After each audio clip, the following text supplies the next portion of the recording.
All right, it's week 13 of the It's Personal podcast, and we're happy to have a very special guest today. My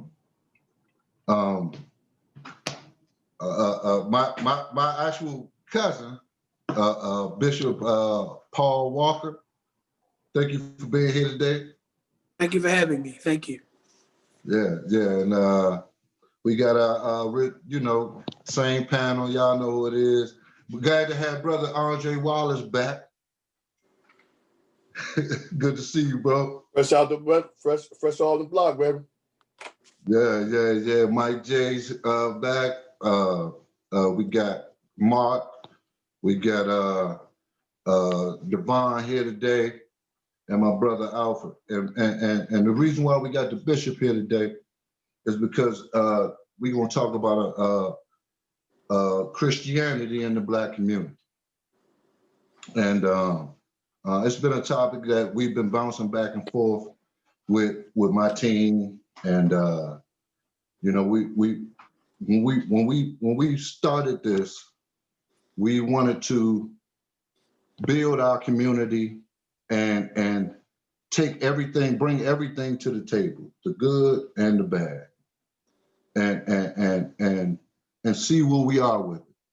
So today, our topic is Christianity, and I'm so happy that my cousin Bishop Paul Walker agreed to be here today, because we wanted the voice of someone who is educated in the topic, and it wasn't easy getting somebody to agree to be here, but he agreed, and I appreciate that. So I just want to first start with you, Bishop, and just get you to talk about a little bit about your history and what you do.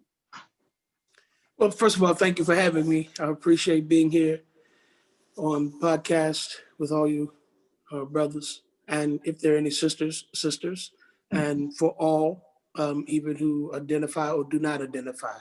We don't want to offend anybody, but thank you for having me tonight. Currently, I am in Montgomery County, Maryland, and my organization is the Healing Yourself Ministry, and one of my community development organizations is called HYOP, is the acronym, which stands for Healing Yourself Outreach. And we focus on several social and equity issues. One of the main ones, we deal with food insecurity, and which simply means that we actually go to the communities that are forgotten about, these communities that are hard to reach, these communities that usually do not have access to grocery stores due to whether, one, they're not there, and two, public transportation or private transportation and the lack thereof. So we actually bring culturally rich and healthy foods to these communities. And the other program that we do simultaneously is our reentry program. That reentry program is a program we've been doing for about 4.5 years now, almost 5 years, in the judicial system, dealing with the social injustice and prison reform. So what we do is, we found in our research, it came to me about 4.5 years ago, I was always wondering why brothers and sisters were being released, and some were being released without having a hearing, or being released with this charge still over them because they didn't have a chance to have a due justice. And they came back out with no training, but yet they were still held responsible to conduct themselves in a productive way. So we found a hole and a gap here in Montgomery County anyway, where brothers and sisters were sometimes being held up to 4 weeks to 3 months to sometimes 6 months and released without a hearing, but have no proper emotional, financial management or cognizant help or training. So we created a program that deals with this cognizant behavior basis, where we serve these brothers and sisters and prepare them to come back out into society with a better perspective. We help them register to vote, help them understand that they can vote, even though they have this record or charge, they still can vote. We deal with them with financial management. We deal with them with medical help, how to get medical help and services that they need. Of course, we provide them and their families with food. We are connected to the housing, so we help try to get housing from these brothers and sisters and their families. And then the other program that we do right now is a reimaging task force, where we're dealing here in Montgomery County with the police brutality and the social injustices and the systemic racism that has existed in the police department anywhere, everywhere, but here in Montgomery County specifically. And of course, I'm a husband, I'm a father, I'm a cousin, I'm a nephew, and of course, I'm rooted in my faith, in my trust, and my relationship that is a little unique than the traditional ideology. And it may surprise some of you as we go further into our conversation. But thank you for having me. Yeah, and thank you for being here. So I'm gonna start the topic off here. So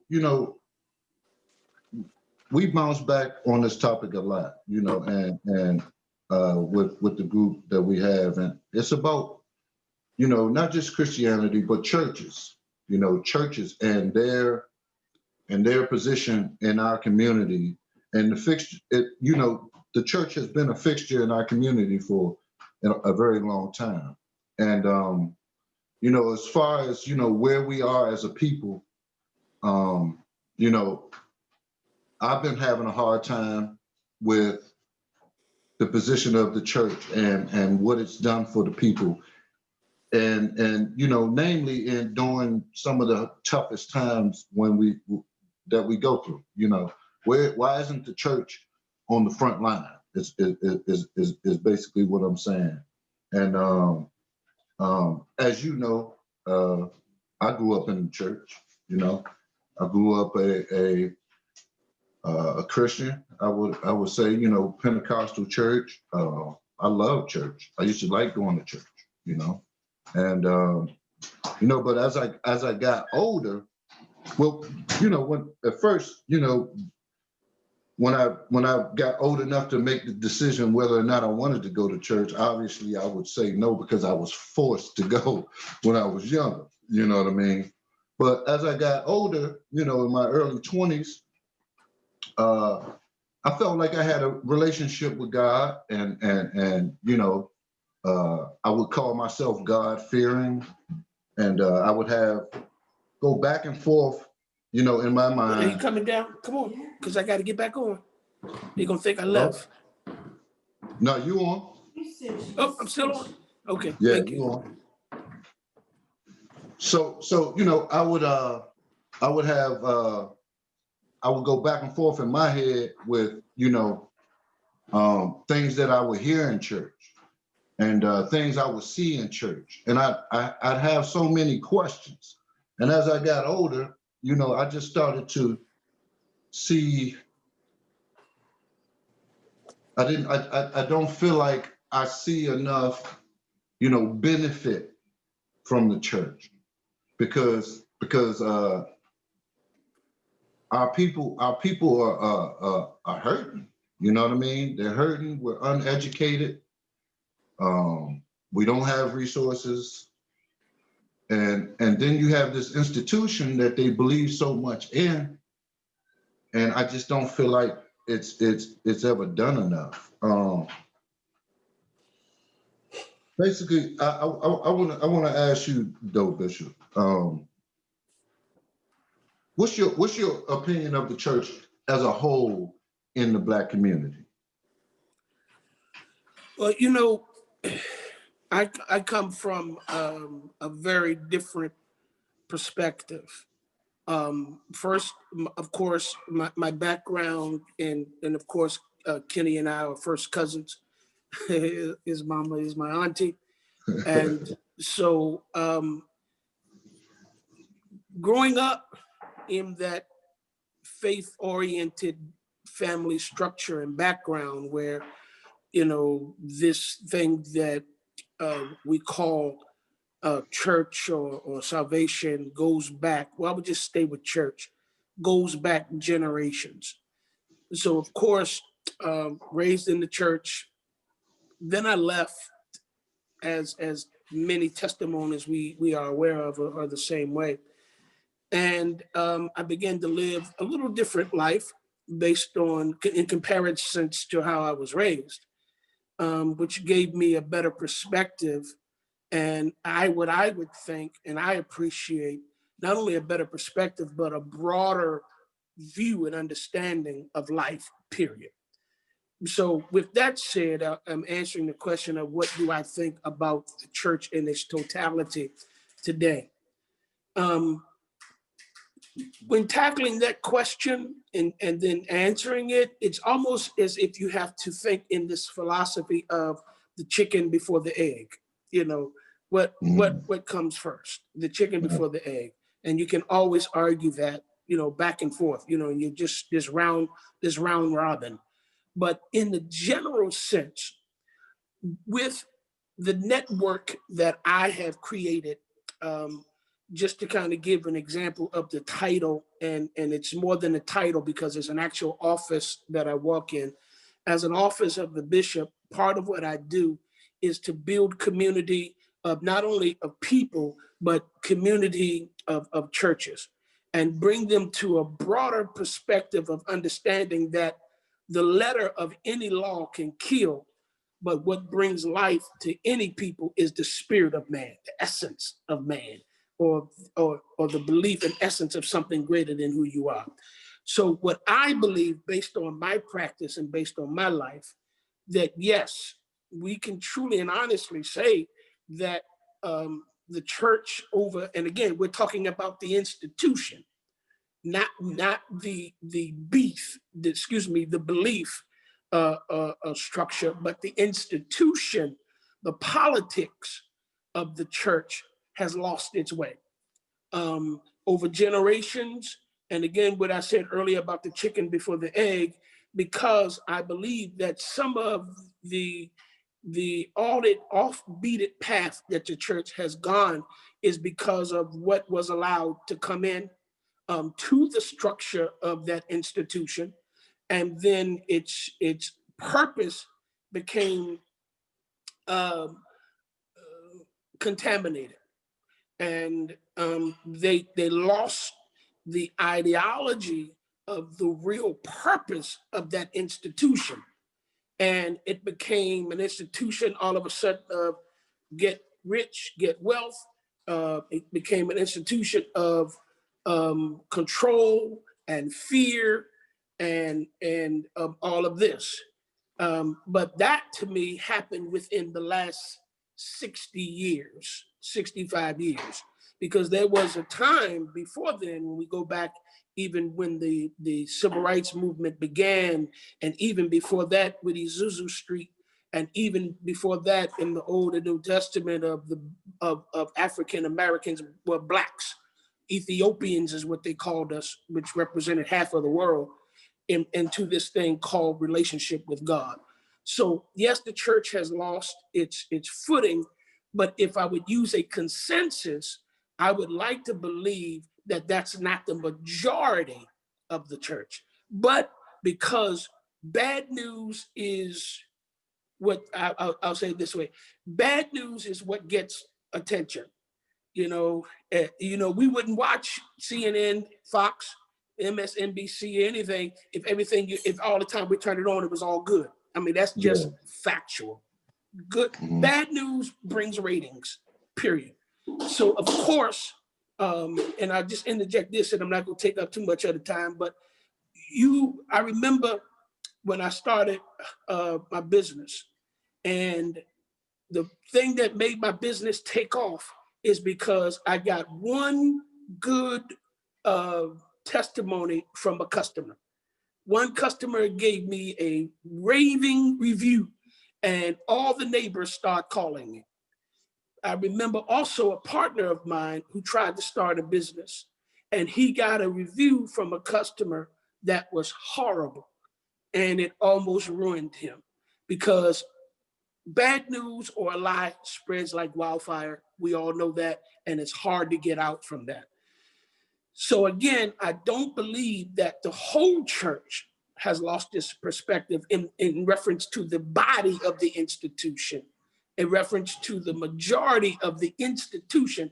And I'll get into the difference of what I have with that as far as my teaching and my lifestyle. But right now, I'll just answer the question that I believe that there are a good majority of the institution of the church that has it right, that has it right. They are active. They are producing the concept of building community and its constituencies or its membership or whatever you want to call it, however you want to identify it. But the public eye or the majority is always, unfortunately, on that flamboyant, out of the way, loud, offbeat, personality that says they're representing the institution of the church. They seem to get the most of the airtime, airspace, and the news. But I don't believe that it's the majority of that institution. Okay. Thank you for answering that. Hey, Andre, welcome back too, man. Did you want to say anything? Yeah. I want to touch on. First, I want to touch on. We talking about the role of the church within the Black community. You said something kind of compelling as to how you saw the church when you grew up, as opposed to how you see the church as a decision-making adult. As kids, we don't make decisions. We follow leads.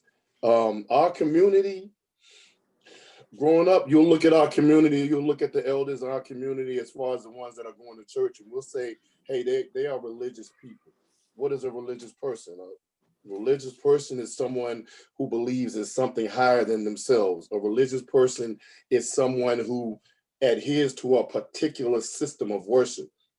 In our community, that system historically is Methodist and Baptist. A lot of us as kids don't make the decision to partake in religion. We go along with our family. But again, religion in our communities is traditional. So we go along with our families, and we adhere to whatever religion that our families adhere to, and we come up in that system. We come up within that system. We go to Sunday school. We study the doctrines of that system. It's funny that you're saying once you got older, you juxtapose those doctrines with what you were seeing as an adult. And you're saying that, and correct me if I'm wrong, you're saying that the system that I've came up in, the doctrines that I've learned that system to be, the church to be, I don't see those doctrines illustrated in the community where help is needed. I think that's what you're saying. Yes. I think that's, that could be particular for any church. We probably could go into, again, let's stick to where we're from, Macedonia, Mount Zion, and Lomax. We could go into those churches and say, hey, what are you doing for the community? What are you doing what is your after school program? What are you doing for the kids down here on the corner that probably don't know your God the way you know your God? What are you doing for the families that don't go to your church that are struggling, that are starving? And what you're going to find is each individual church takes care of its own parishioners. It doesn't take care of the community as a whole. for the most part, when you go to a church and they talk about the sick and shut in, they're only talking about their members. So our community churches are almost the equivalent of a game, because each church within itself is members taking care of members to a certain extent. I don't think that the people at Mount Zion are running over to the sick and shut in at Lomax. I don't think the people of Macedonia are checking on the people's kids at Mount Zion who are C and D students. You got a point there. And, to me, if you are a church within a community, then you are a church for that community. You aren't a church for your parishioners. And I mean, we could get into the financial aspect of it because, each church is a business entity within itself. It's not self-sustaining. The members have to sustain the edifice. The members have to sustain the staffing of the church. So having said that, why would you go outside? That's the question I would pose. Why would a church go outside of its parishioners to help people that probably won't come into that church and benefit to its well-being? Dre, you and both you and Kenny were raising some very good points. And again, I in the beginning, in my introduction of myself, I told you that after we get into this conversation, where I stand and how I practice may kind of surprise some of you, because I have a different perspective than the traditional ideology of the church in its characteristic in which you just spoke. Because one of the things that really broadened my perspective is just that. Most churches, when they talk about outreach, they're talking about outreach within the confinement of their own congregation. That's not outreach. Most churches, when they talk about the well-being of the community, it's again within the nucleus of the four walls of their own denomination or immediate congregational geographical location. And one of the reasons, and let me say this, brothers, I'm not saying I have all the answers, and I'm not saying that all my answers are right, but they're my answers. So, but one of the reasons that this false sense of purpose, this uninclusive sense of view comes from a lot of, again, traditionalism, a lot of uneducated and closed-minded views or perspectives. And then when you get into this ideology that you're constructing a dynasty, or you're building a brand, then when you start trying to build a dynasty, a brand, the first thing you have to do with a dynasty or a brand is protect it. And you have to protect it and keep it in a certain lineage that's close to you, because now you're trying to protect the brand. My issue with all of that is that the biblical definition and understanding of and again, church, the word church is a Eurocentric terminology, because that's not what he said that we're supposed to be. He said we're supposed to be a people of congregation. We're supposed to be a people of fellowship, a people of relationship. So all of these Eurocentric terminologies have come over into this part of the world, America, in which we only, unless you've traveled the world, which we know. So based on those terminology, we're confined, and we go, okay, I'm building this brand, I'm building this entity, or this empire, so I have to protect it and keep it confined within the nucleus of the four walls of my own surroundings. But that's not real biblical principles. One of the things he said is that he said we're supposed to go out to the highways and the hedges and compel people to come to him, to inside of him. Now, let me speak for myself so I can make this more personal. One of the things that I practice in reference to what you just brought up, Andre and Kenny, is this. I serve communities that can be 20 miles from me or that can be 2 miles from me. And it's irrelevant to me whether you come and sit anywhere where I'm congregating, because my purpose is not to try to win you to a particular seat that I have available. My purpose is to fulfill my purpose. I know that sounds redundant, but that's my purpose. My purpose is to fulfill my purpose. And my purpose is that my African-American community be stronger and better at each dispensation that we mature into. So how do I do that? I know how I do that. I take my bread and cast it upon the waters. And poetically, what that simply means is bread is a sustaining entity. Bread sustains us. Bread is what we eat and gives us our nutrients so we can live. Okay, well, I take that bread and I cast it upon the waters. The waters is the poetic representation of people.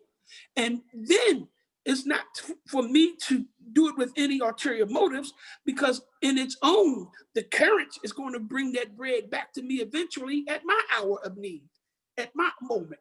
But my first objective is to cast my bread upon the waters. How do I do that? I go and I reach my community. Yes, my community does first involve, the Black community. That's my community.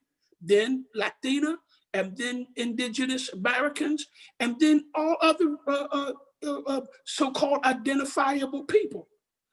Why? Because I am beyond the religiosity that has built this institution called the church. And religiosity is something that you said earlier, Andre, or Dre, if I can call you Dre, that's fine. Dre, is something, again, that is just a systematic symbolism of practice. That's all. Ants have religion. They religiously build ant mounds. So religion is just this symbol of systematic system that you adhere to. What I teach and what I walk in is relationship. And if I'm going to have relationship with Yeshua or with Yah or with Allahum or with Allah, then I have to have relationship with my fellow man. Because what I do with my fellow man speaks to my position, condition, and relationship with Yah, Allah, Elohim, Yeshua, Yahweh, and all of the other names that we want to call him, speaks and testifies to that moment. So what I've been doing is I've been bringing churches out of that institutional religiosity concept into its true purpose, which is to impact community, even if they don't directly benefit from those souls that they impact.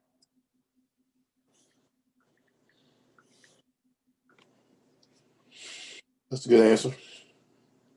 Yeah, thank you. I appreciate that. Yeah, and that's what we talk about. Churches being more hands-on. Hey, Devon, you got anything you want to say, man? Yeah. For me, I believe personally that religion is a personal thing. I personally believe that us as human beings, I don't need to step into a building of worship to still believe in a particular being or faith. That's where my problem I have a problem with it when it comes to all, because if I have a relationship with God, I don't need an interpreter as in a minister per se, that because it should be personal between me and God. And ultimately, no one can tell me my relationship is wrong. So I say that just to begin, religion to me, I personally think religion was put in front of us, first as African Americans, as a controlling mechanism. And I say that dating back to when the first slave ships arrived here. We know that, first of all, I believe we were beat into worshiping into the Christian faith. We didn't have the opportunity to go back and worship what our ancestors worshiped back in Africa. Well, there's no trace of that. So with all of that coming about, as I've grown older, my mother is Catholic and my father, God rest his soul, is Baptist. But my parents never told me, you have to go get baptized. You have to go to church.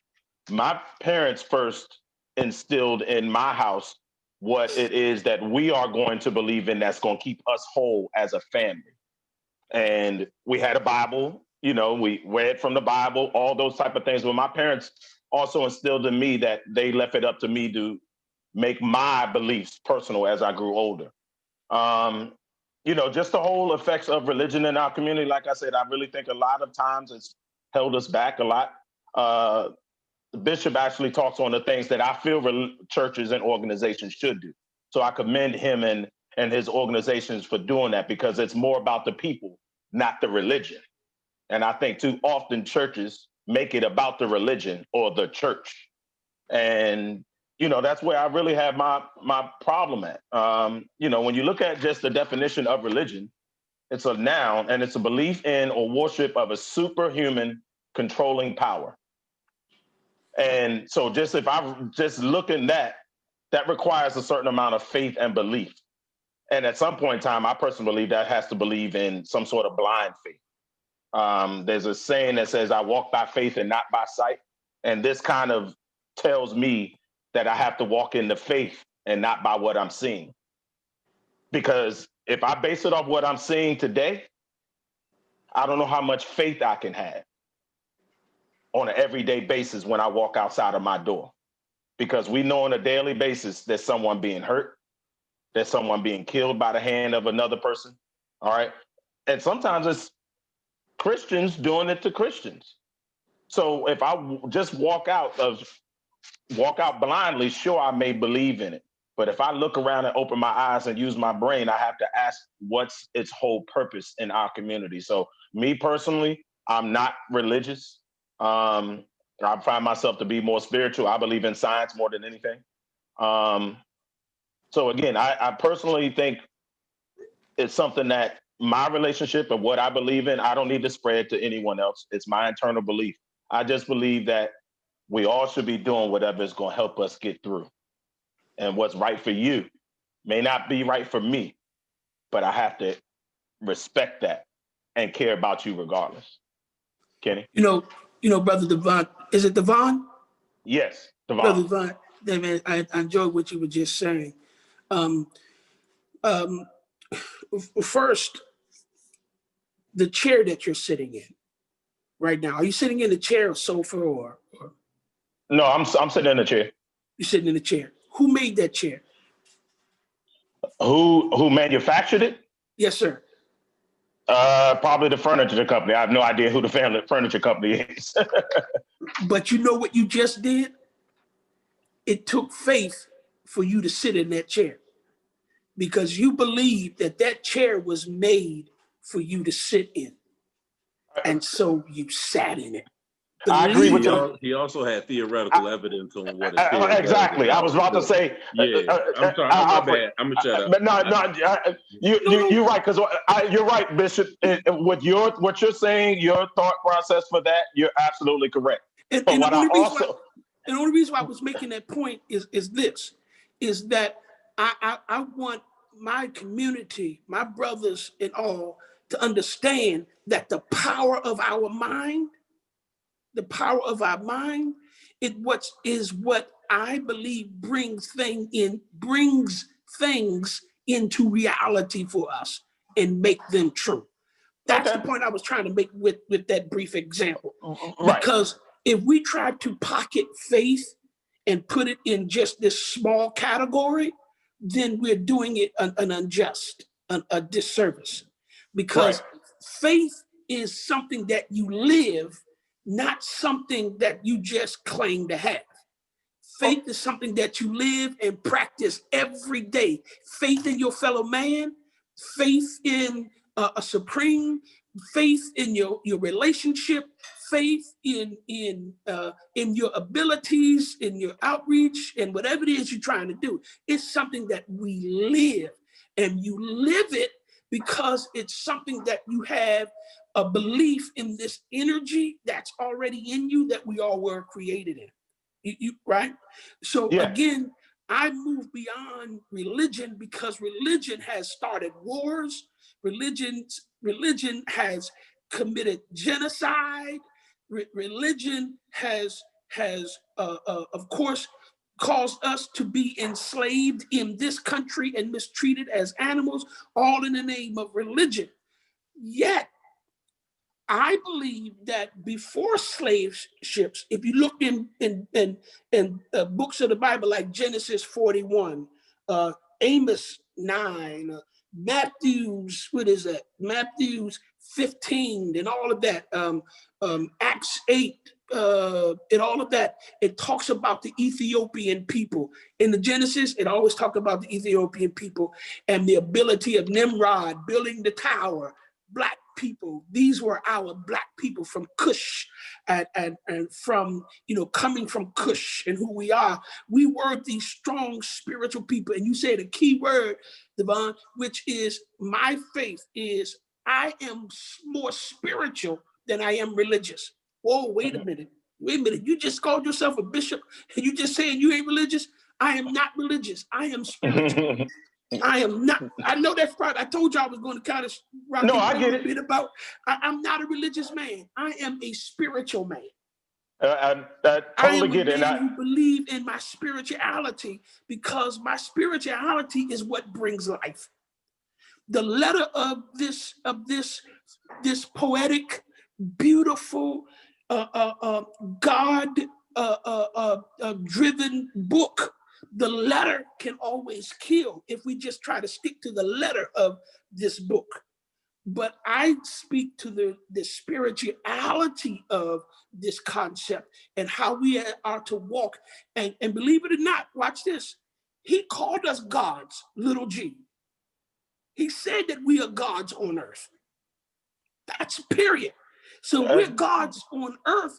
It means that we're supposed to be in reflection of him. He said in the one book in the beginning, he said he created us in his image, and watch this, after his likeness. After his likeness means that we are to go after him in the concepts and in the characteristics of who this supreme is. And yes, I agree that what's good for me may not be good for you. You know why I agree with that? Because I've been married 20 years. And what works in my marriage may not work in your marriage. And yet you have a 20-year marriage. Mm-hmm. But we can reason together. We can come together and say, Devontae, tell me, oh man, I never thought of that. And you can hear me go, man, Walker, I never thought of that. And we can glean from each other and take, you know what I mean? Go back to our several lives, our independent lives, and continue to live more successfully. You understand what I mean? Because my philosophy in any relationship is it has to be reciprocal. It has to be a reciprocal, healthy relationship. Religion does not speak to that reciprocalness. Religion is a one-way practice. It's something you offer up and then that's it.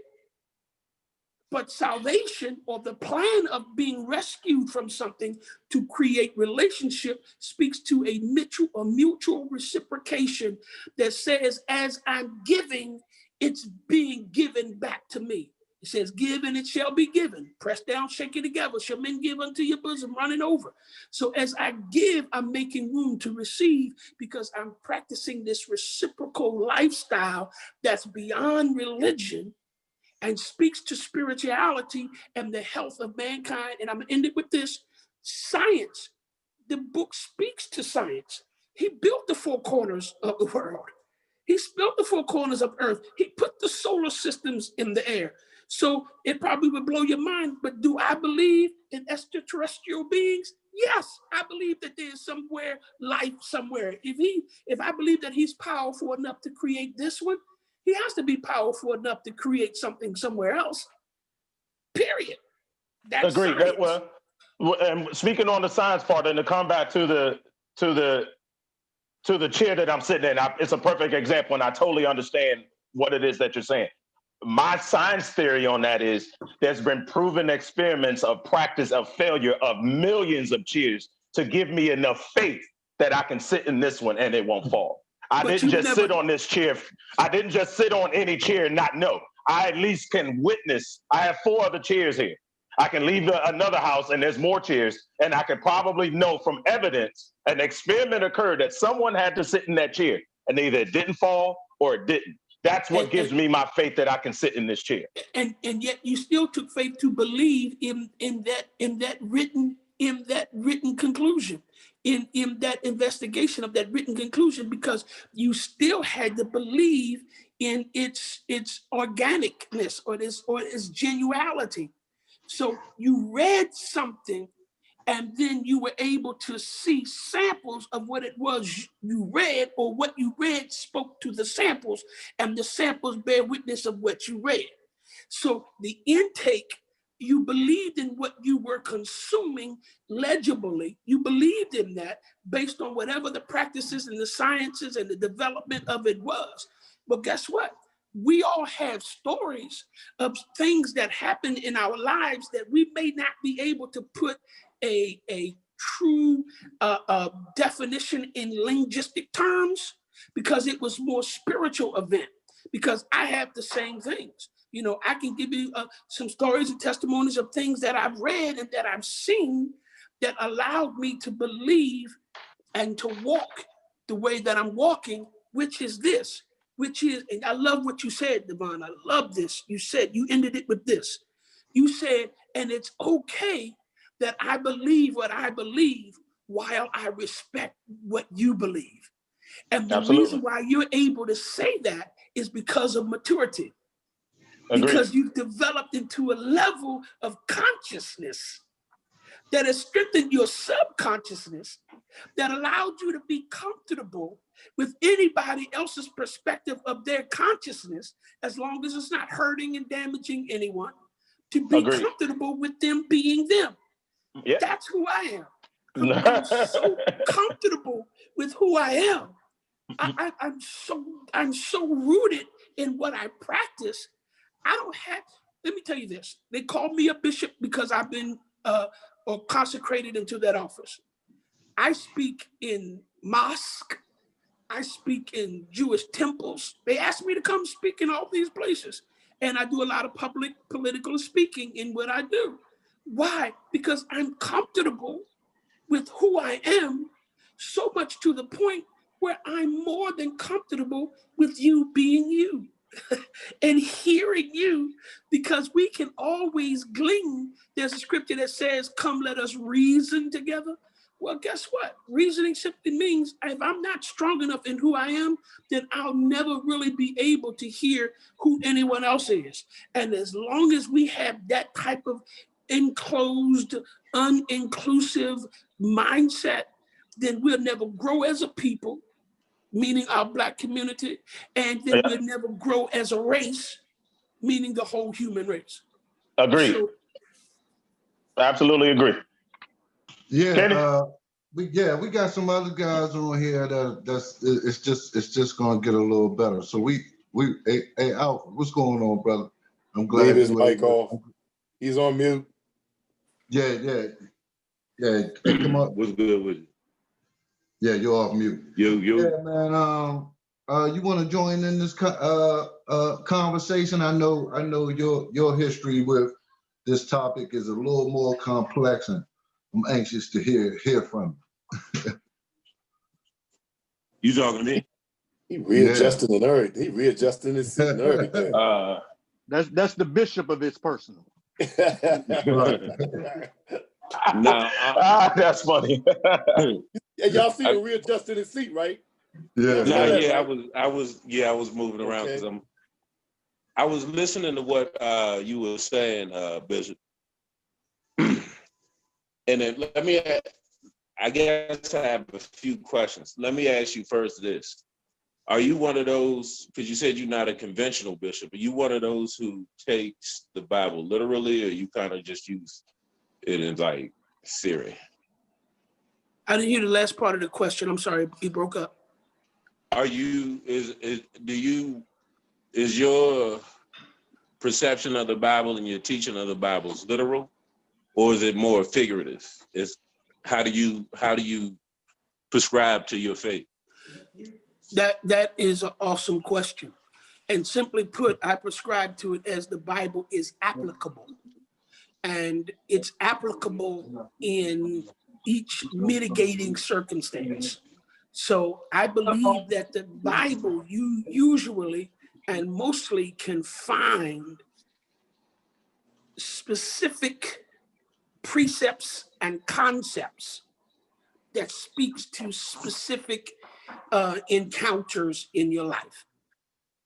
So because of those precepts and concepts, I am one who believes that it is applicable in the sense of this, which means I believe that doing good brings back good. Or in other words, if I sow an orange seed in the ground, I know not to expect an apple tree.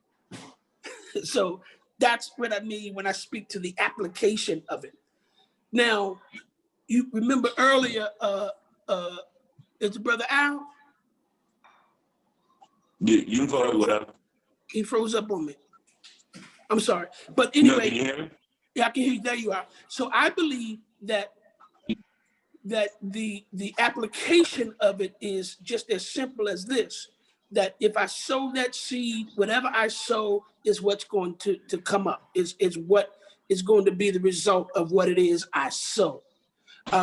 So I practice the concept of application, meaning, if you remember earlier, I said, if you were on, that the letter of that Bible, which speaks to your first part of your question, which is the literalism of that, can kill. But the spiritualness in which this thing was written, they call it the Rhema, or the Rhema. In the Rhema sense, the application, spiritual application of the Rhema or the Rahak is what brings life. So yet I have the application, which means historical, messianic, and then spiritual fulfillment. Those three concepts is what I walk by. What's the historical significance? What's the messianic fulfillment? And what's the spiritual application?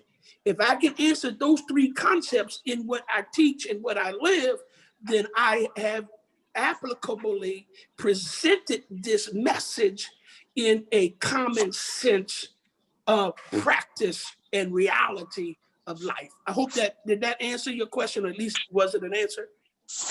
It was an answer. Then my issue, well, the conversation on this topic was about the effects of Christianity on the Black community specifically.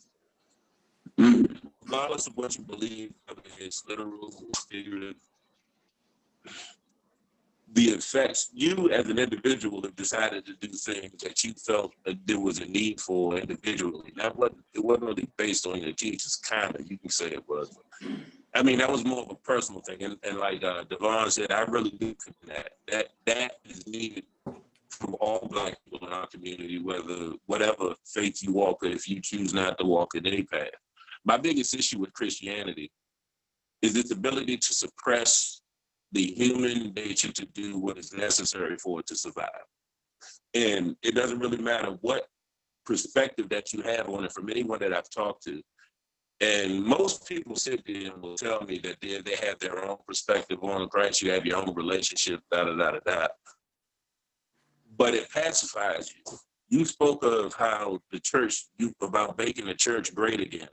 And you spoke about 60 years ago or so.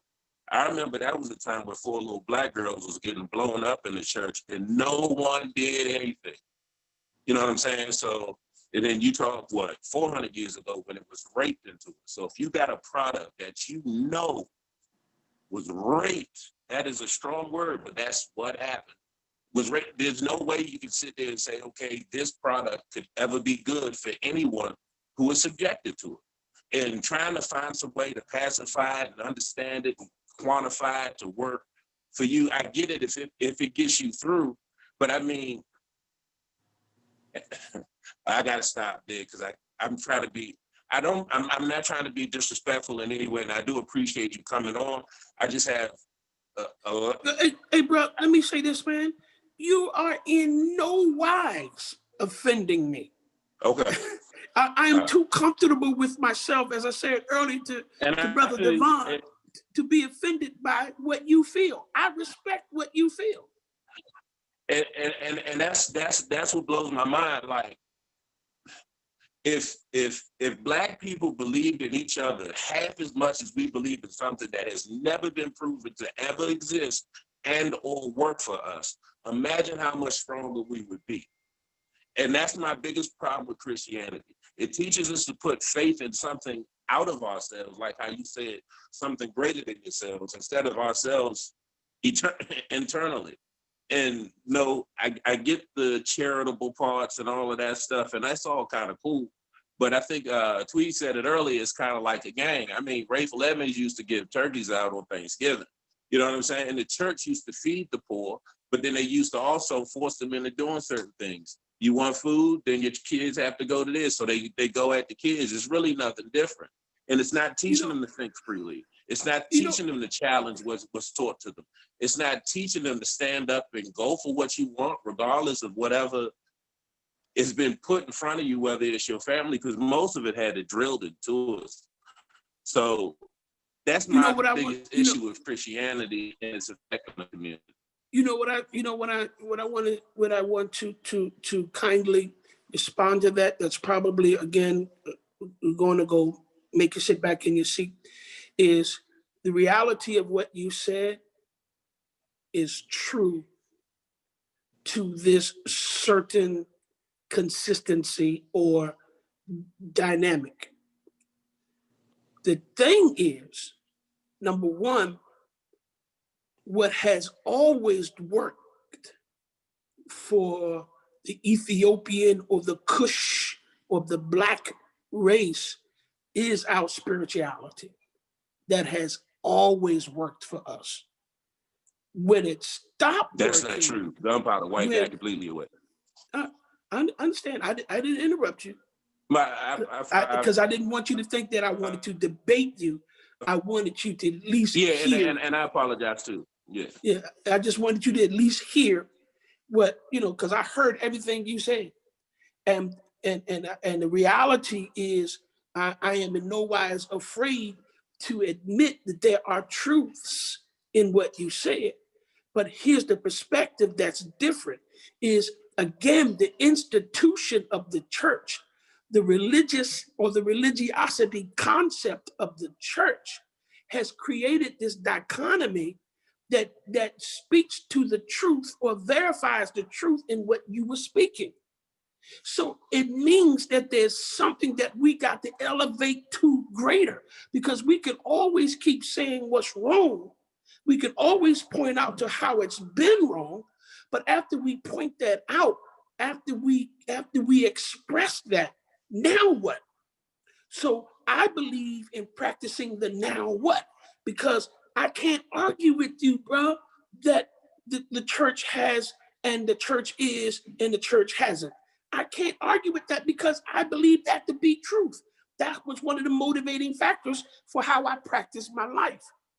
Yet I moved from that to a place of now what?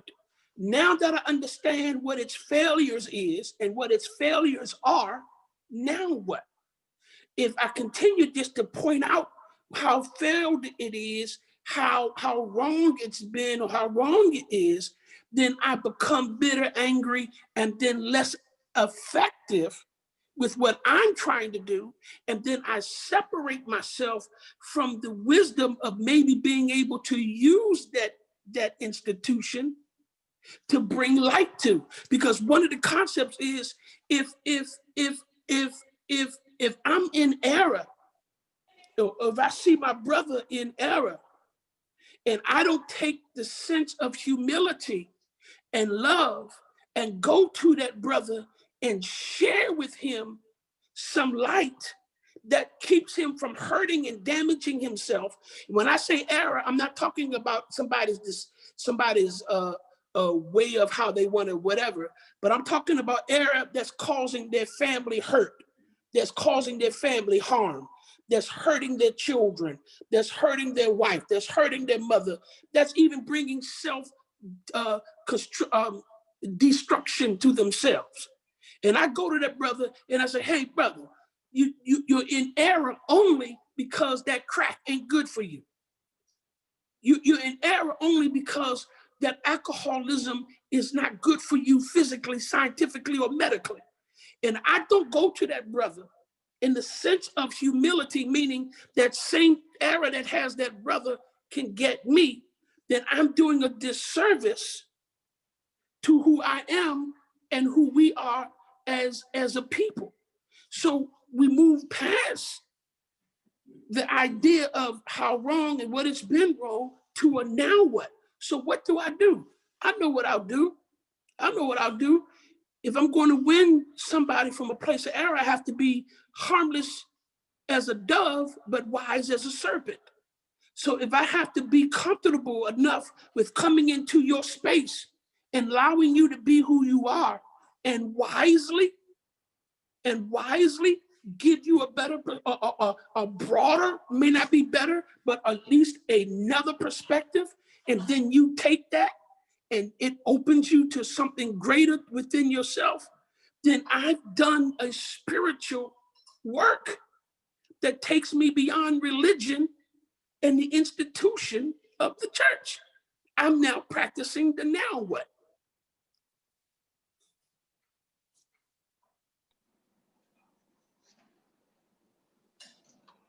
Do you heard that? Oh, you good?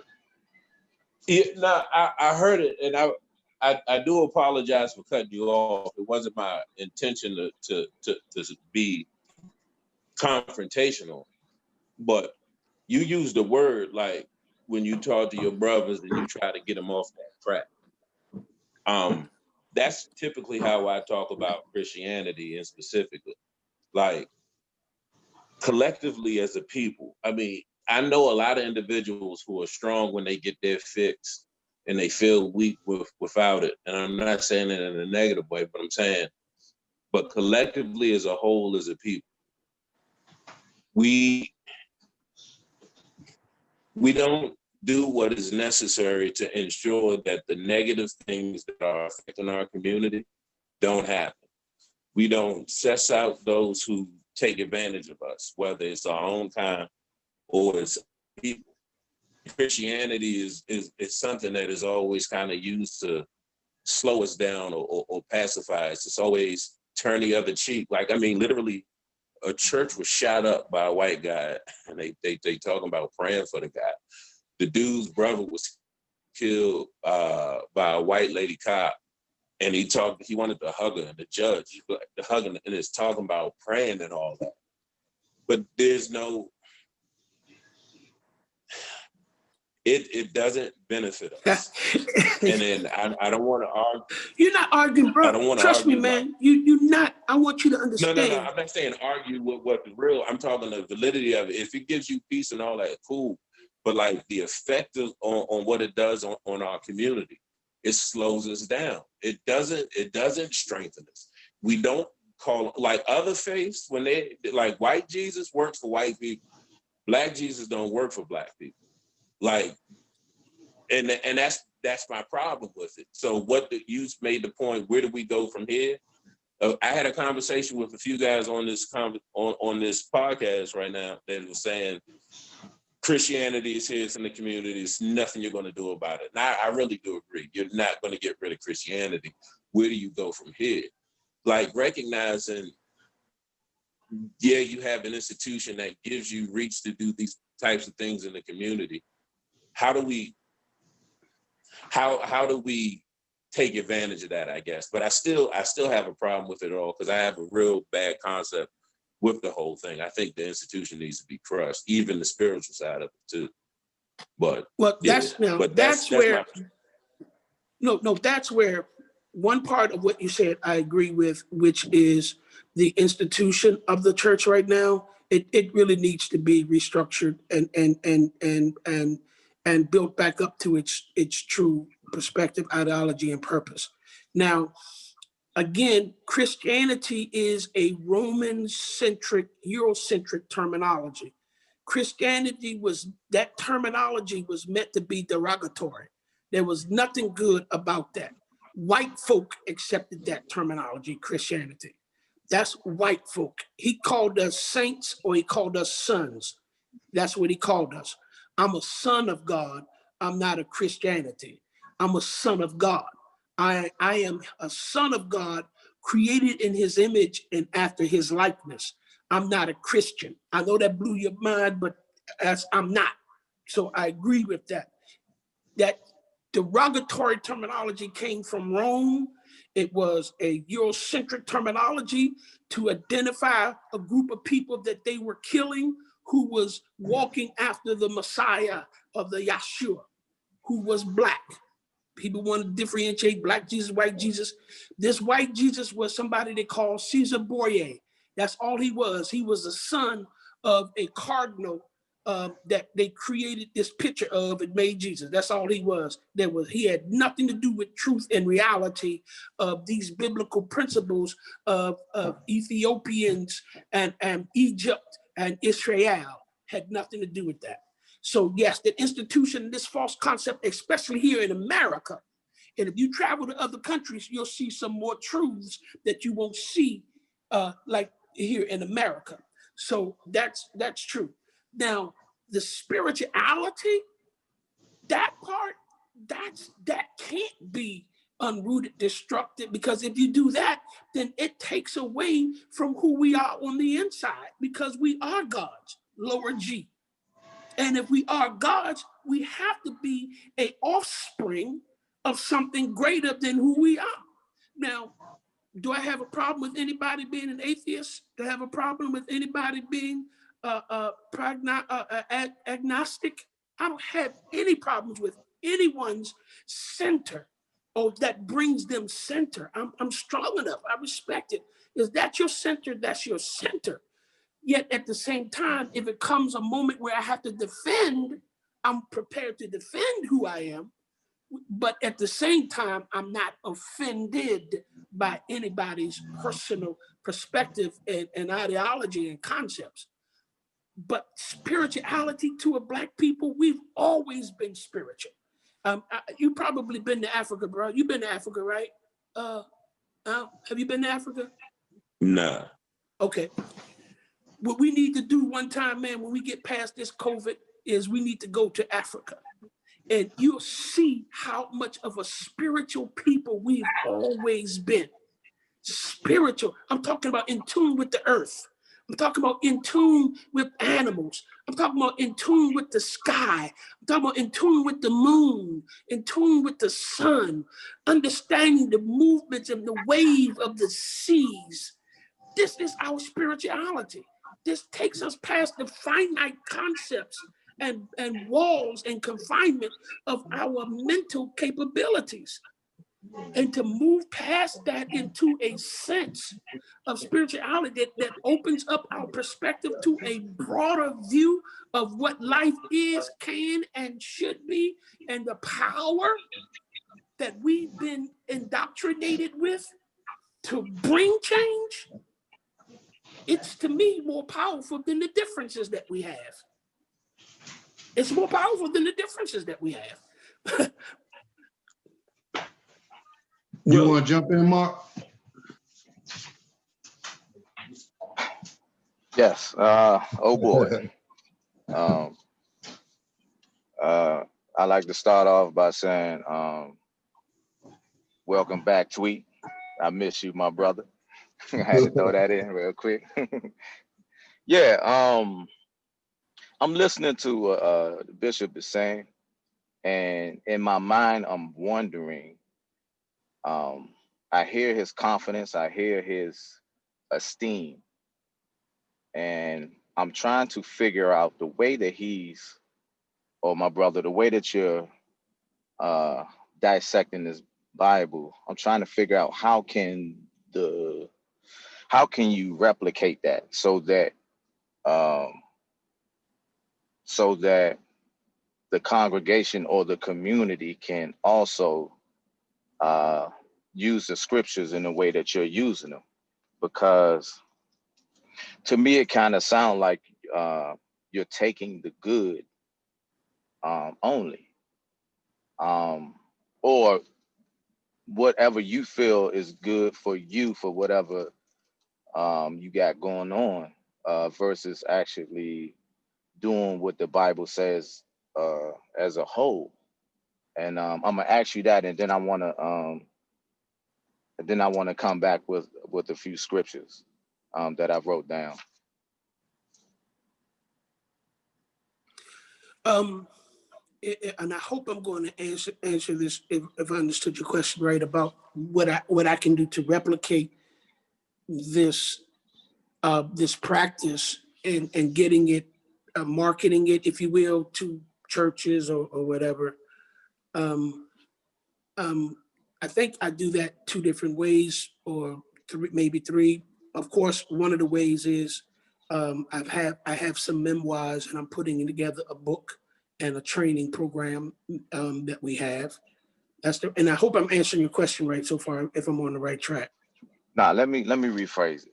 Okay. Let me do this, because Alfred kind of touched on something like the scripture that he get. All right, let me say this, because I feel that number one, our community has low self-esteem. All right, and rightfully so. But when I look at the Christian community, Black Christian community, I feel also that uh, the Christian community also has low self-esteem. And to me, it's evident when you're strong inside of the church around each other. But when you get into your car and you leave out this, and we just had a show that dealt with the regulations and the rules that apply to Blacks uh, in America. You know, we just had that show where it seemed like these same regulations and rules applies to Holy Ghost filled Bible thumping Christians. Whereas when you see the police, when they jump behind you, you cringe. You see what I'm saying? You shrink. Why? Because uh I don't, you know what I'm saying? And what I'm saying is, to me, these type of things that are happening to our community, it causes us to have low self-esteem. And when I look at scriptures, like Alfred said, that's what the scripture he gave was Matthew 5:39. And that scripture reads, "But I tell you, do not resist an evil person." Don't resist an evil person, is what it's saying. It's saying anyone that slaps you on your right cheek, you turn to them and you offer the other cheek. And I mean, to me, I feel like this is what we've been doing. We've been doing that. And I mean, to me, that have to do something to your psyche. That type of behavior has been ingrained in us, that we are not to defend ourselves. So I guess what I'm saying to you is, because you seem to have uh, this self-esteem. And of course, I don't know how you look outside of this interview. I don't know when you get out on the streets, whether you shrink just like the rest of us shrink when the police get behind us or whatever. But if your self-esteem is the way it's coming off right now, how do you, and I'm listening to how you using the scriptures. It doesn't seem like you're using all of them. It seems like you're using the ones that I guess elevates you, I guess that hypes you, I guess boost you, I guess that for, you know, if you didn't. So do that make sense? Is my question. How do you get others to dissect the scriptures I guess. Which ones apply? You know what I'm saying? Like, how do you, which ones apply? You know, and that's a good question, and I don't think I can answer that in general sense. So I'm going to have to answer it, you know, personally, if that's okay, because I don't think I can answer that generally. Sure. Let's just start with the scripture that you read. Mm-hmm. You and I and everyone on this podcast are intelligent brothers, and I don't know if there's any sisters on, so sisters and those who may not identify. All people that's on this podcast, I believe are intelligent people who are able to comprehend what they read. And anything you read, you and I both know, and all of us that are on, is of course interpretive. You know, we can read the same thing and get a different interpretation. We can read the same story and write a different a thesis from what we read. That's just reality. When I read that scripture, and I want to talk about that scripture because in reference to the founding, excuse me, I'm sorry, excuse me, the founding principle in which your question was posed, which is maybe I'm using some scriptures and not all, and I'm gonna use that one because I did it. When I read that, I go, wow, hit me on this cheek. I'm supposed to turn, offer you the other one. Let me dig into that. Now, let me just put that to a side and then speak as a plain man. All right, because I don't ignore my manhood. I'm a plain man just as much as I am a spiritual man. I have a balance. Kenny is my cousin. I come from a background in my family where defense, physical defense, has never been something I was short in. Never had a problem with physically defending myself. Never was short. Now I claim this spirituality and say, hey, I'm a man who practiced love, peace, and tranquility for all. All right. When I read that, I go, who was that written for? And why was that written? And who was it really representing? Was that an inclusive piece of literature that was inclusive to all mankind? Or was that a specific piece of literature or sentence or passage inside of a scripture that was speaking to a group of people that were only able to identify themselves among each other? So, for instance, what did you just say? For instance, the same abuse that I would take from a family member / or relative and be patient, I most likely couldn't or wouldn't take it from someone who's not. Why? Because instinctively, there's a different scope or boundary that I afford to those that I consider in my circumference versus those who are on the outside. So when I read that, is that speaking to those who I feel is on the inside? Or is that speaking to those everywhere that I offer that? And here's my personal answer. That's why I say I want to answer it personally. I believe that there are some occasions where I agree with my enemy quickly for the sake of living for tomorrow and coming back and being better prepared. I do believe there are some occasions where, and we're not talking about all the time it being a physical strike, you know, because sometimes it's all kind of ways that this strike can represent, where I allow the response of peace to be the ruling factor, because if it sometimes is better not to respond than it is to respond. We've all been in those type of positions and conditions where no response was the best response at that particular time. And then the further it put us in better position to deal with whatever that initiating factor is or was. Then there's sometimes I believe that a response is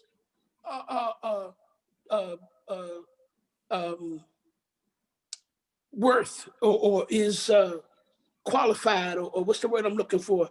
Warranted. Warranted. A response is warranted. Thank you. And it is. So what am I saying? I believe that in everything, even if the ones that you may feel I don't, and probably I don't, I still bring balance to it. Because the reality is I got to live with me while I be the best me for my community and my people. So do I have a balance and wisdom and maturity in life to know when to respond and when not to respond? I would like to believe I do. Do I have enough maturity and growth in my life to understand that there are certain passages that in its literary application won't work? Yeah, I do stand and believe in that. And then I also have enough maturity and balance to know that no matter how difficult it is to adhere to some of those written scripts, I still have to make some effort to bring myself subject to it. But I'm also recognizing that as a man, I'm continuously growing, I'm continuously getting better, and I'm continuously maturing. We'll never be perfect in all things at all things, but that doesn't take away from my efforts and my ability to seek for that perfection, to go after that perfection, and to live a life that launches me and keeps me heading toward that perfection without thinking or presenting myself as being perfect, because that's one of the worst things we could ever do to ourselves and to each other. I'm gonna read off of a couple more scriptures because I'm hearing what you're doing with the scriptures, but I feel like these scriptures are clear to me, and I'm gonna read off a couple more because to me they have a undertone to them that I feel like it causes us to think a certain way, the way we've been thinking, which allows people to actually run over top of us, rule us, and we participate and help them instead of fighting back and defending our children. So let me read 1 Peter 2:18. It says, slaves, in reverent fear of God, submit yourselves to your masters, not only to those who are good and considerate, but also to the harsh. All right, that's 1 Peter 2:18. Colossians 3:22 says, slaves, obey your earthly masters in everything, and do it not only when their eye is on you, and do it. I don't know what this say, right? I'm sorry. I had to Where's it at write it again? down on the paper. I'll go with you. Where's it at again, bro? It's Colossians. Which one? The first one or Colossians? The one you said the word that you were trying to read. 3:22. Colossians 3:22. Yeah. All right, oh, I'm gonna get there too. So I I, can be I there. don't have I don't I had to write it down real quick and I don't know what this is. That I Okay, wrote. I'm sorry. no, it's good, man. I think I'm going there with you now. Okay. Servants obey your things, the masters according to the flesh. It says, men, please just You could just read it. You could just read it so okay. everybody can hear you. That's fine. That's fine if you don't mind. Oh, okay. No. You said Colossians 3:22, right? Absolutely. Servants obey in all things your masters according to the flesh, not with eye service as men pleasers, but in the singleness of heart, fearing God. And then Okay. what was the other one? We got Ephesians 6:5 coming up. All That's right. the next one. All right. Ephesians 6:5. Yes. Okay.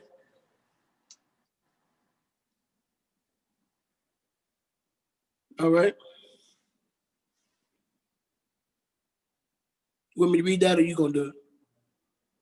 I can read it. I have Okay. slaves, obey your earthly masters with respect and fear and with sincerity of heart, just as you would obey Christ.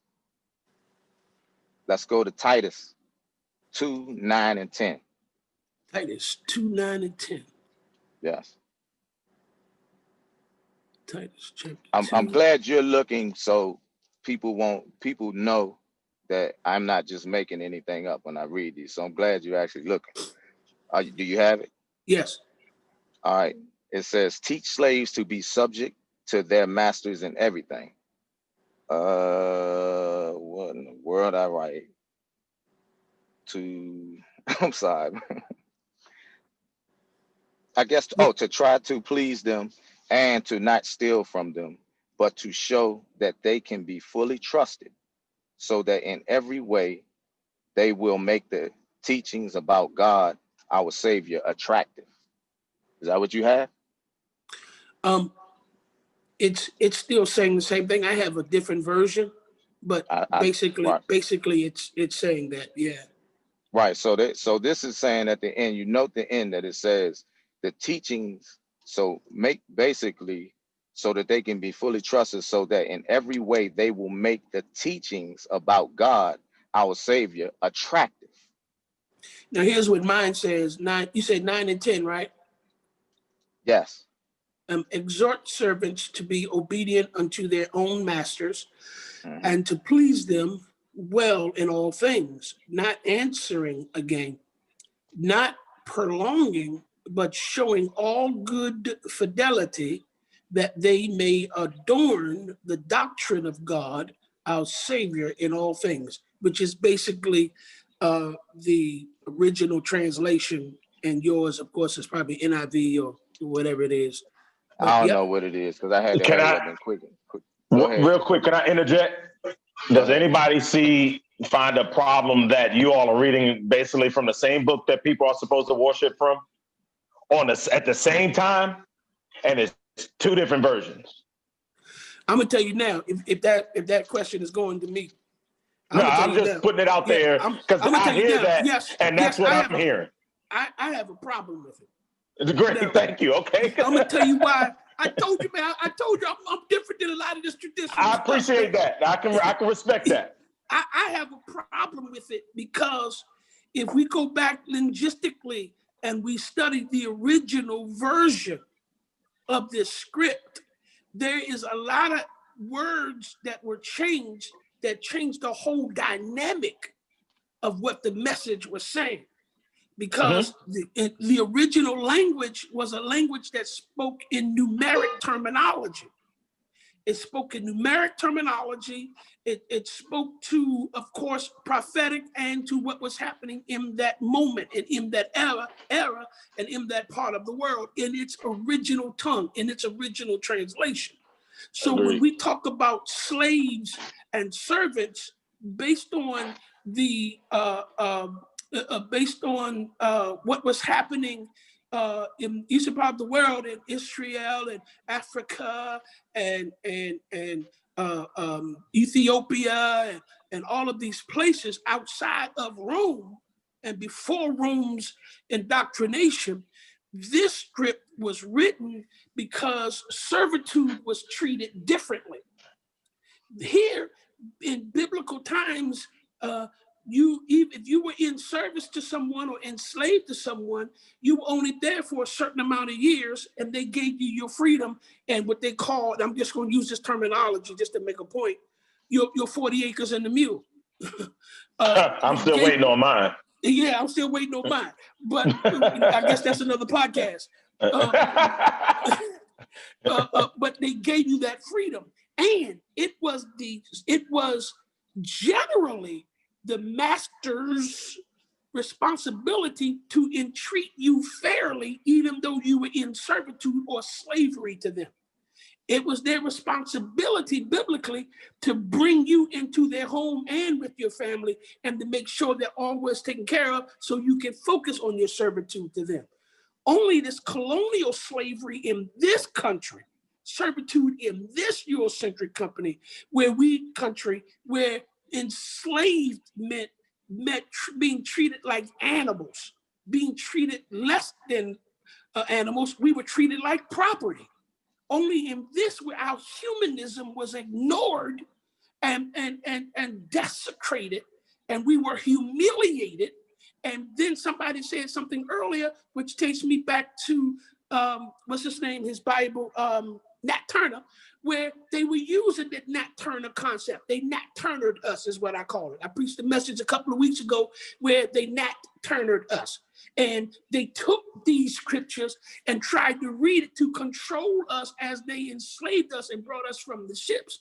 But the issue was, if we were sensitive enough to understand that there was something spiritual going on, it's because we had spiritual roots before we came across that water. It's because we had spiritual sensitivity before we came across that water. But yet, because we became a stranger in a strange land and our tongues were different and we were among those who enslaved us, we didn't expect the treatment to be like it was, because we weren't slaves, we were enslaved. We came over here architects. We came over here archaeologists. We came over here people of the earth. You know what I'm saying? It just blew my mind. I'm sorry, it just went out of my mind. But that's how we came over here. As agriculturalists, we came over here like that. We came over here. That's why they didn't enslave the dummies of us. And I use that only to make a point. I'm not saying anybody was dumb. I'm just trying to use that to make a point.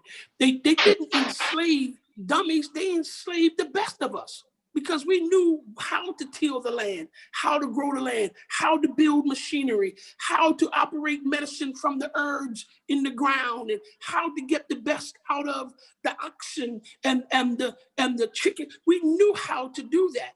So this particular passage of time did not speak to this colonial slavery or servitude, but it spoke to a more humane sense and ideology, because the master was responsible for exercising that fairness and equality even then. So that's the difference here. Now, do I agree that they Nat Turnered us? Absolutely. But even he had an epiphany. He woke up and launched a rebellion and went out and was killing some folk. Which brings me back to my point about your question about some scriptures. I believe that you have to have a balance. You have to have the equal study of history.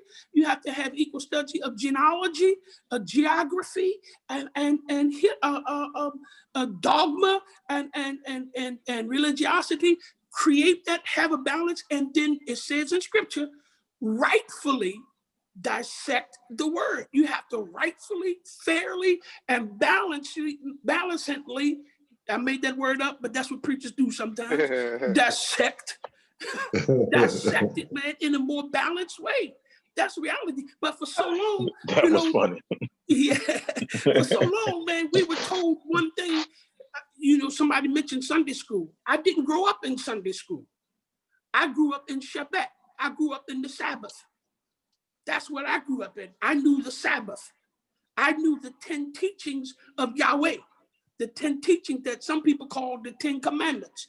Well, in the original tongue, it's not called commandments, it's called teachings.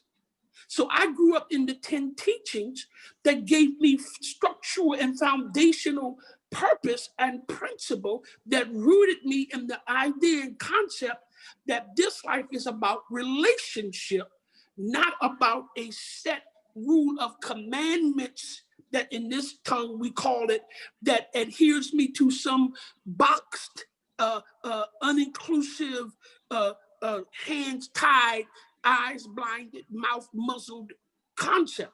No, I grew up in the idea, understanding that if we are free, then we must live free, be free, and act free. If we are free, that means I have freedom of thought, I have freedom of concept, I have freedom of dissection, I have freedom to be able to look into something for myself on my own energy, my own understanding, my own power, my own ability to conceive and conceptualize, and then bring it into a reality that, watch this, bring it into a reality that brings life to me and my family, not destruction. Let me ask you two questions. The first one, because you talked about when we came over here, or when the Africans were brought over here, they were already spiritual. You said they were already spiritual, they were architects, all these other things, but they were already spiritual. Let me ask you, were they Christians when they were brought over here? Or where did they get their spirituality from? Oh my God, that is so awesome, man. Hey, watch this. No, I don't believe, and this is just me.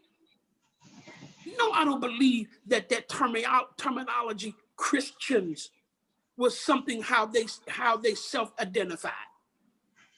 I don't believe that. I don't believe that they self-identified as Christians, because again, that terminology was derogatory. It was meant to put a negative content on those who had enough spirituality to believe in Yahweh, like in Acts 8:27, when the Ethiopian met Philip, and Philip was from Cush, or the people of Cush, and he met this Ethiopian who he identified with, and he spoke to him the truth of God. He spoke to him the truth of God. So do I believe that they self-identified as Christians? No, sir, I don't. And I don't believe anybody can prove to me that they did. But what I do know, and what I do believe, based on books from Genesis to Amos, to Matthew, to Malachi, to Zechariah, I believe that they were already in tune with the spiritualness and the ideology of the one true God. Not the Trinity, not the this, that, but the one true God who gave them life and the ability to make and sustain life. That's what I believe. Okay, so that sounds like, okay. So you don't think they were Christians, but you're using the Bible to describe what you feel like they were, though. So you using the Bible to Yes, sir. subscribe or And describe what remember, they were. we're talking about Holy Script. We're talking about, and in the Bible does not refer to us as Christians until you hear that terminology from the Roman ruleship, or Constantine. Constantine began to write in some part of identifying us as Christians. But the Judah, Ishmael, all of these people only identified ourselves as Israelites or Hebrews. But you We do never realize self. the Bible was already written when the slaves came over here. That's how Oh, we got the Bible. yes, sir. But guess what So though? so But these so the books, so the label Christianity, so that label is in the Bible, which only, predates but it only the is movement of them identified. coming over. Yes, sir. It is. But who used it? Who used that terminology to identify us? We didn't self-identify. We didn't self-identify as Christians. We didn't self-identify. That was a label that was put on to identify us. Not, we didn't self-identify. It was a So label to identify us in the way, okay, when Saul, who was later changed to Paul, there's a story in there, right? Where right. the only way that he was killing people who were following this new concept outside of the Sadducees and the Pharisees, which was the law of Moshe. So they were studying the law of Moshe, and whoever was indoctrinated outside that law into this teachings that was inside of this ark, whoever began to adhere to the teachings inside of this ark, which was a testimony to the Mosaic law, those people began to be identified by the Roman ruleship as a reason or a way to gather them up to put them to death. Okay. That was never nothing that we self-identified. And that's now a lot of churches that allow me to come in. I teach this, the eyes are coming open. Some want to stick to the old Eurocentric traditionalism of religiosity, but they can't disprove what I'm saying because it's truth. It's reality. I'm a little confused. I don't want to hog it, but so you just claimed that the scriptures that you're using, even the Bible, and I guess the God of that Bible, it falsely identifies us. No, it's not the He, Bible that falsely identifies who it speaks in third party, if you will. It speaks about the Roman church, the Roman Catholic Church, which was a Eurocentric concept and institution. because he never called it a church. He called it sanctuary. He told us to go into the sanctuary. He told us to go into our congregations. He never said church. It's the Roman-centric concepts that brought on the concept of church and called it church. That was a Roman Eurocentric definition and concept. It was never what Yahshua or Yahweh said. He told us to, matter of fact, when he built the temple and had Solomon built the temple, he didn't call it a church. He called it the temple. And in that temple, there was a part where we congregated. So he called that the congregation and inside the temple, which was the Holy of Holies. He never called it church. That's a Eurocentric term. And in the Bible, it speaks about those definitions and who were using them, but it never said that that's how and who we identify until there's certain part of the New Testament that was translated from the Aramaic to the Greek, and from the Greek back into German, back into English, and losing all of its true representation. I do have another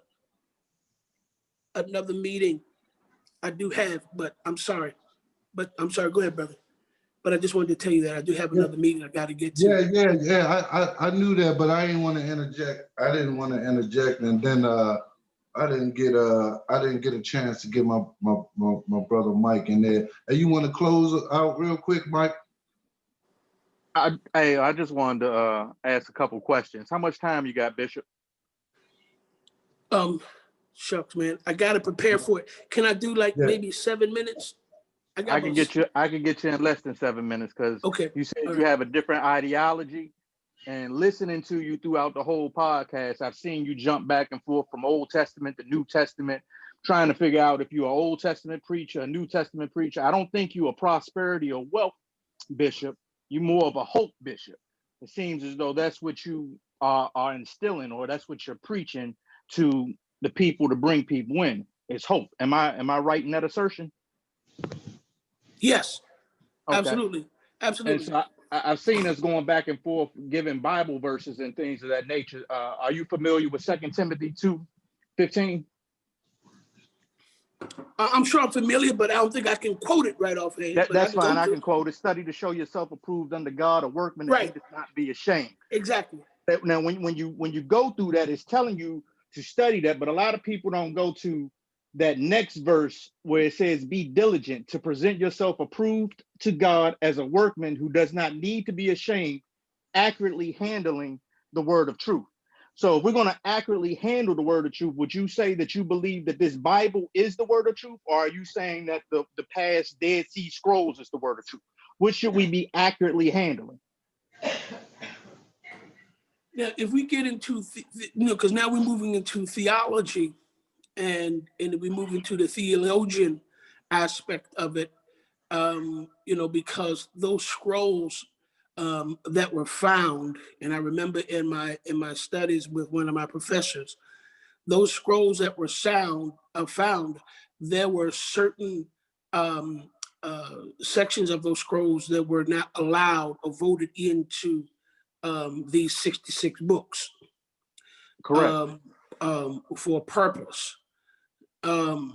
So I believe that I would have to answer that personally again, and most theologians probably would answer it like this, that I would have to, and I do, subscribe to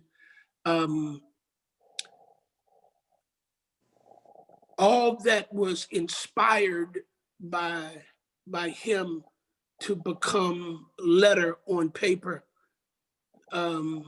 that both tells a story, that then also is poetic, and also gives some type of life instructions, and then is historical, and which covers the three concepts that I talked about earlier, which is historical significance, messianic fulfillment, and spiritual application. if when we study all of this, you can find and fulfill those three concepts, that's what we should fully, as he said in 2 Timothy, adhere to, and then rightfully be able to present ourselves to our brothers and sisters and even to our enemies. And I hate to use that term because, I don't want anybody to think that I'm being segregating but let's just face it, everybody is not our brother and sister.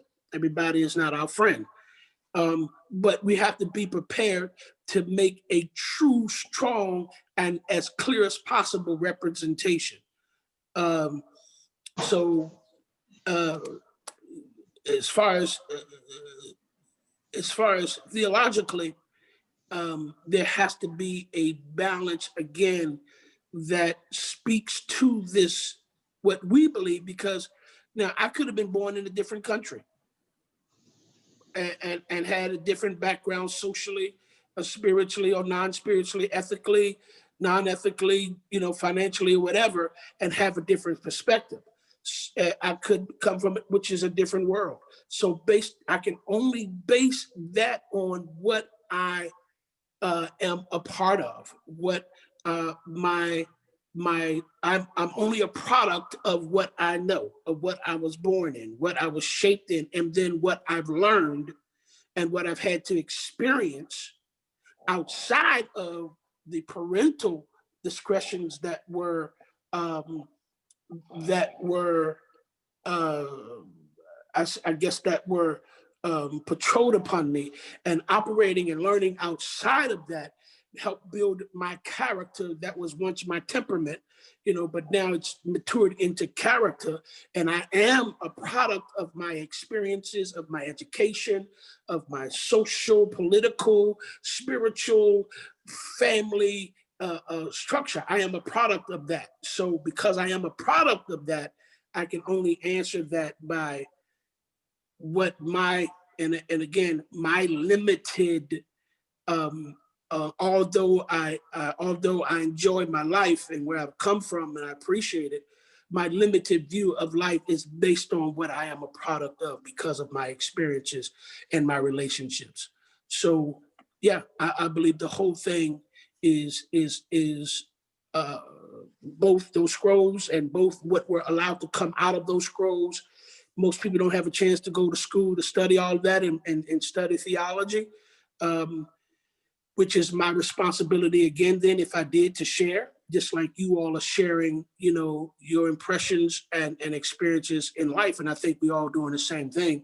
We're just doing it from what we are a product of and what we have developed into based on what we have experienced and who we are and who has been in our life. So that's where I'm at. Bishop, Hey Bishop, I appreciate you taking the 6 minutes to go ahead and finish that up. I can't piggyback on it, but hopefully Kenny will have you back because I definitely got a piggyback for you. But yeah, Bishop. Are you busy next Monday? Can you come back? Are you busy next Monday? Hey, I didn't get into my parables and fables and nothing, man. But it's okay. I understand. Yeah, man. Pastor took up that time. I understand. Hey, look, man. We ain't gonna hold him. We ain't gonna hold him, man. No, Bishop. Are you available next Monday? I would have to. Can you, if possible, the soonest? I'll talk to him about it. Yeah, because it's so Mike's right. It's so much more in this time. And thank you for your time. Have a good meeting. Thank you. Yes. Thank you. Thanks, Bishop. Thank you very much, Bishop. Thank you for having me. Bishop. Appreciate it. All right. We definitely got to have you back. Though. But I appreciate you coming on. And before you even got here, I told everybody that you are different. So you weren't going to be the traditional bishop that one would anticipate. But before you go, I do want to say that I appreciate what you're doing with your ministry, because that's exactly what we talk about as a group, the being more hands-on with your ministry. And it sounds like that's exactly the concept that you're moving forward with. And we love you for it. I appreciate it. And gentlemen, if you would just, maybe Kenny can give you my website at www.healinganddeliveranceministry.com. We're working on a policy right now that we're going to be presenting to the local government on the legislative floor. Well, actually, we're presenting the policy in January for it to be presented in March. And then March, we go back down to Annapolis and hopefully turn it into a piece of legislation with funding. Okay. So the policy, we're trying to get funding with the policy, and the funding is going to be centered around creating alternative programs to jail and policing, which simply means from now on in our community, when our brothers and sisters go up before that judge first objective won't be just to send them to jail, but to first look at this alternative programs that we're going to have on their bench that they have to look at. That's the policy that I co-chair that I'm writing right now. That's what I'm talking about. We've been facing some resistance. And of course, everybody knows that it takes money. And let me say this, because, I don't want that to be the last thing. I don't need nobody's money because I'm well. I do very well. So I got my own money and I have my own business. And my wife is very smart with our money, so I don't need that. But it does take money to fight these programs and to put these policies together, and then to bring this into a piece of legislation so we can stop them from making money on our brothers and sisters going to jail. Because we know jail is privatized and they making money, and I want to stop that. So please visit my website. And all monies go straight to what it says it goes to. It's tax deductible, and it helps us not only tackle food insecurity, but our pre-release training program, as well as our social injustice program and our police imaging task force that we're doing. I appreciate you, brothers, man. Thank you for having me. And hey, Kenny, I look forward to hearing from you, because blessings, brother. Yeah, you go here. Blessings. Take care, Bishop. Again, thanks, Bishop. I appreciate you. Also, before we go, I want to say, be on the lookout for the raffle coming up. We got some raffles. We're gonna raffle off some things, and we're trying to build, because we got some ideas for our community. And thank y'all for watching, man. We'll see y'all next week. Peace. Good night. And so